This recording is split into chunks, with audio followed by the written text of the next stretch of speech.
And tonight we know what caused a deadly mid-air collision between a paraglider and a small plane over Fulshear last month. Both the pilot and the paraglider were killed just days before Christmas. Matt Doherty was there that day when it happened. He's in Fulshear now with the latest from the investigation. We're not far from the site where some of that wreckage was found. Although it was a clear December morning, air traffic control never registered a paraglider in the air.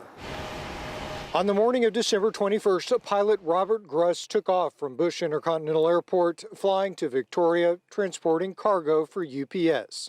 Not long after the flight began, air traffic control lost contact. Arctic 685, radar contact lost. It went nose first in the ground. Both the pilot and 51-year-old Joey Tuttle were killed. Friends say Tuttle had recently learned how to fly a motorized paraglider.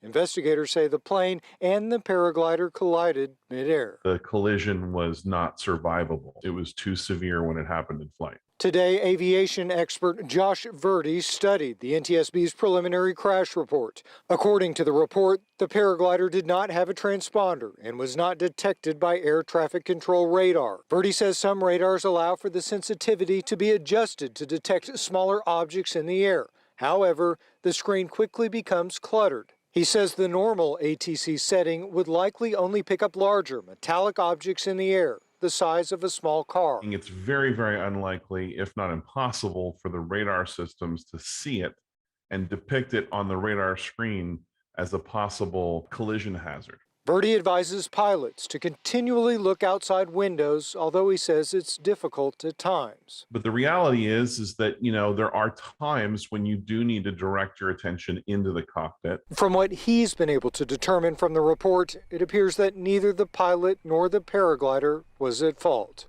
It may end up being that this particular crash was just an unavoidable accident. There's nothing we can really do to prevent something like this from happening again, other than tell people what happened and maybe advise them to keep a lookout. In Fulshear, I'm Matt Doherty, KHOU 11 News. All right, Matt, thank you. As soon as more information is available in this investigation, we'll have updates on KHOU.com.